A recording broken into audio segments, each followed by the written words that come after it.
Bom dia, boa tarde, boa noite. Este é o Periscópio, comigo, César Augusto.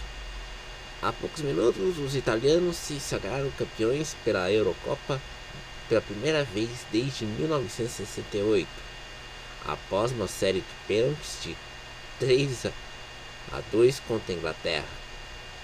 E a Inglaterra sente a velha tristeza e frustração de não conquistar um título desde 1966. Muitos perguntam-se o que aconteceu de fato. Todos estão tirando sarro dos ingleses porque usaram o termo "It's come home", que em tradução em inglês seria "está voltando para casa", para "It's coming Rome", ou seja, está indo para Roma, berço da Itália pós-moderna. Mas nem tudo é tão complicado assim. A Inglaterra jogou bem, a Itália também, mas os dois gols do tempo normal foram marcados nos inícios do primeiro, que é o gol inglês, e no segundo tempo, que foi o empate italiano. Mas o jogo sempre foi muito trancado. Durante a prorrogação, os times não puderam se arriscar muito. E ainda por cima, nos pênaltis, como é uma loteria e às vezes nem sempre aquele que desejamos ser o vencedor pode ganhar, os italianos tiveram a sorte de ter Gianluigi Donnarumma. Donnarumma fechou o gol contra os dois pênaltis perdidos pelos ingleses, que foram de Jadon Sancho e Marcus Rashford. Sendo que Sancho foi contratado agora pelo Manchester United depois de uma longa negociação com o Borussia Dortmund, onde ele jogava na Alemanha. Marcus Rashford é um dos jogadores que, vamos dizer assim, lutou pela questão da manutenção das refeições grátis para as crianças durante a pandemia, que são fornecidos pelo sistema britânico de educação.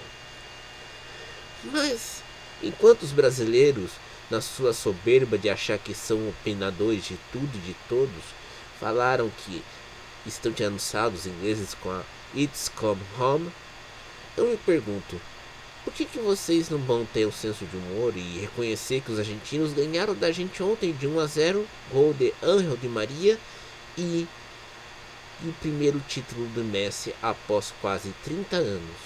30 anos que os argentinos não ganhavam um título internacional e agora ganharam com o Messi. Porém, como aqui é uma república telhado de vidro, nós não temos esse sistema de autocrítica, olhar para si mesmo, ver como que o mundo funciona e falarmos aquilo que entendemos. A gente fala e entoa manadas, cânticos, slogans, em vez de pensamentos e argumentos. Isso não é muito difícil vindo de uma república onde nós não temos acesso à educação de qualidade ou até mesmo não temos a habilidade de entender um texto em sua profundidade. Nem tudo assim é tão complicado. Quando você vê que, vamos dizer assim, Jadon Sancho perdeu o pênalti, vamos ver, todos vão descer a lenha no garoto. Mas na verdade, o mesmo que aconteceu hoje com a Inglaterra na final na Euro em Wembley aconteceu há 25 anos atrás, quando nas semifinais contra a Alemanha, Gareth Southgate, atual técnico britânico, perdeu para os alemães na cobrança de pênaltis. Mas o futebol também tem seus ensinamentos. Southgate não conseguiu avançar para as fases para as finais da Copa do Mundo de 2018. Então, no jogo de quartas contra a Colômbia, viu um dos jogadores colombianos perderem o pênalti. Mas em vez da soberba de, vamos dizer assim, comemorar o título, ele foi lá e cumprimentou o jogador que perdeu o pênalti e foi abraçá-lo e consolá-lo. O futebol, às vezes, é uma sociedade sem regras, mas também muito participativa, como dizia Anthony Burgess, que foi o escritor que escreveu Laranja Mecânica. Por muitos, ainda o futebol precisa estar perdido no tempo. O futebol proletário da época de Matt Busby no Manchester United, ou que Burgess via na Escócia no firmemente Celtic Rangers, não existe mais. Hoje, os craques jogam em grandes ligas europeias, ganham grandes horrores de dinheiro, mas e a pátria. Todos aqui criticamos o Neymar, porque ele falou falas um tanto quanto precipitadas sobre a questão do futebol. Ao mesmo tempo, nós também criticamos aqueles que defenderam o direito de torcer pelo Brasil, ou porque alguns não torceram pela Argentina. Eu aqui confesso que torci pela Alemanha na Copa de 2014 e nunca neguei isso. E acho que é justo cada um ter o direito de torcer.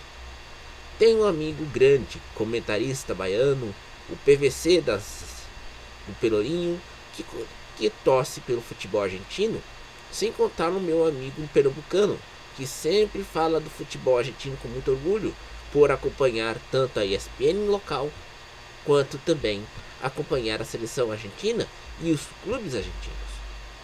Os argentinos se orgulham de seu futebol por causa do seu comprometimento com a sociedade. Mesmo com a vitória na Copa de 78 de Mário Kempes e do técnico César Menotti, os argentinos não têm muito orgulho daquele título que ocorreu em meio a um clima de guerra suja entre os militares e os terroristas tupamaros, sendo que os tupamaros foram execrados e exterminados pela ditadura militar argentina na Casa de Escola Mecânica da Marinha, em Buenos Aires, que é palco de hoje cerimônias anti-golpe militar que foram celebradas depois do grande julgamento em que os argentinos condenaram os líderes militares pelas execuções, desaparecimentos e sequestros, sem contar os voos da morte que pegavam estudantes de Mar del Plata e jogavam de avião. Mas diante de tanto isso, os argentinos nunca perderam o seu gosto por futebol. Tanto que, mesmo quando em momentos em que a estrela maior do esporte não era o futebol, os argentinos sempre respeitaram as estrelas maiores e o futebol. Em 81, Carlos Reutemann estava disputando o título na Fórmula 1 junto com Nelson Piquet. Sempre se perguntavam, mas se caso tiver um jogo entre Boca e River no mesmo horário? Não tem problema. O jogo do Boca e River vamos dizer assim, marcado para um outro horário, para não conflitar com os jogos, com a corrida da Fórmula 1 em Buenos Aires. A mesma coisa aconteceu em 2007. Boca e River. Mas ao mesmo tempo, os argentinos galvanizaram seus sentimentos para a seleção de rugby, que é conhecida como Los Pumas, na semifinal contra a França. O que fizeram os argentinos? Atrasaram o jogo entre River e Boca e deram prioridade para o jogo de rugby, na semifinal da Copa do Mundo de Rugby entre Argentina e França. Quando os argentinos derrotaram os neozelandeses na Tri Nations do ano passado na Austrália, todos ficaram espantados. Era a oitava seleção a derrotar os All Blacks, e não era para menos. Para os argentinos, sempre estavam acostumados com uma derrota, mas vencer os neozelandeses foi um sonho. Porém, este canto durou apenas 2 semanas. Quando Maradona morreu no final do ano passado, era na mesma semana do jogo de volta entre All Blacks e Los Pumas. Mas em vez dos argentinos fazerem os Los Pumas fazerem uma homenagem ao Maradona, respeitando, por exemplo, o haka que os neozelandeses fazem, e fizeram com um haka especial em homenagem a Diego Armando Maradona, a seleção de rugby não teve tal espírito. Não é culpa de Pablo Matera ou Mário Ledesma, mas era uma questão simples. Para a seleção de rugby, não tinha muito o que fazer. Eles não tinham a tradição de homenagem aos mortos que, por exemplo, acontece nas culturas das regiões do Indo-Pacífico, e muito foi retratado nos livros de antropólogos como Claude Strauss-Kahn. Não é. Claude Lévi-Strauss, eu esqueço. Mas, naquele momento, quando os argentinos viram que os neozelandeses tinham uma camiseta especial para Maradona e colocaram no chão uma forma de fazer um hack em homenagem a um grande ídolo argentino? Nós nos perguntamos, por que os argentinos não fizeram isso? As críticas à empresa foram duras e cruéis com o mesmo time que 2 semanas antes tinha derrotado os All Blacks. Messi sofria isso, tanto que na Argentina, no seu hábito de dar apelidos aos jogadores e aos seus ídolos, ele é chamado de La Pulga. La Pulga nunca conquistou um título pela Argentina. Mas, quando conquistou o título ontem, por 1-0, gol de Di Maria, no Maracanã, os argentinos foram às ruas. E os brasileiros se perguntaram por que os argentinos que não pediram para sediar a Copa América devido ao, vamos dizer assim, a questão da pandemia, foram às ruas porque celebraram o título e a vitória da Argentina sobre o Brasil. Bem, os brasileiros deviam entender que celebrações não são controladas pelo governo. E ao mesmo tempo, os ingleses também eram criticados por quase terem 70 mil pessoas permitidas no estádio Wembley para ver a final entre Itália contra a Inglaterra. Porém, tudo aqui no Brasil é feito com vistas grossas. Se sigam aquele lema: para os amigos, tudo; para os inimigos, a lei. Parece que para os amigos passamos o pano. Para quem não lhe é confiável, descemos o porrete.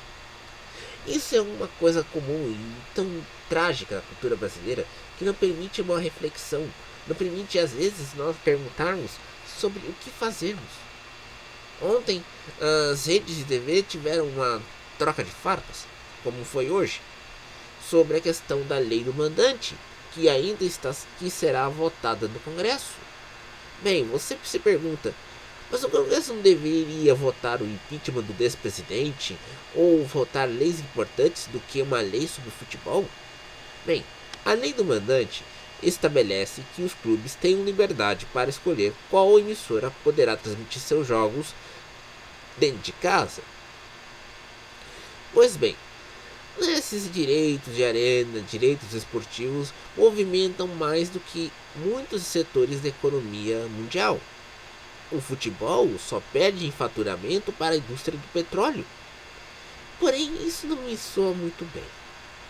Eu sei que nós queremos ter várias emissoras transmitindo jogos de futebol ou acabarmos com o monopólio.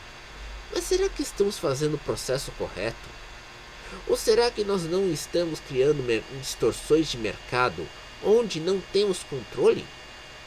Tudo fica revoltado e todos ficam perdidos diante de tal consequência, e ainda assim não sabemos como lidar com isso. E quando um governo de plantão resolve mudar as regras do jogo, sempre serão vistos como uma forma de limitação de liberdade de expressão. Bem, eu lembro que na Argentina, na era Kirchner, tanto de Nestor como de Cristina, o futebol teve que passar por coisas desse tipo. O Grupo Clarim tinha os direitos de transmissão de todos os campeonatos disputados na Argentina de futebol. Porém, com uma lei dos meios, vamos dizer assim, o governo argentino cortou-lhe as relações diplomáticas e deixou que o Estado argentino transmitisse os jogos de futebol, o que foi conhecido de futebol para todos. E isso foi acatado pela Federação Argentina, conhecida como AFA, do então eterno presidente Julio Grondona. Porém, tudo mudou. Quando chegou Maurício Macri, que tinha em sua história ter sido presidente do Boca Juniors na era vitoriosa e tinha sido prefeito da cidade de Buenos Aires, voltou-se à normalidade dos direitos, onde todos podiam disputar, e o Grupo Clarim não teve que se intrometer. Pois bem, sai Macri e entra Roberto Fernandes, e Fernandes pede e paralisa tudo por causa da pandemia. Os argentinos não tinham como ter vacinas, tiveram que fazer acordo com os russos para a importação das vacinas Sputnik V. Porém, tudo mudou. Agora, os argentinos criaram vários campeonatos e venderam seus direitos de transmissão até 2030 para o mundo inteiro. Enfim, acho melhor a gente ler um pouco os jornais, não é mesmo? Este é o Periscópio, edição de domingo, 11 de julho de 2021. Bom dia, boa tarde, boa noite. Siga a gente no mixcloud.com/periscópio e no mixcloud.com da Rádio Desbravadores. Até mais.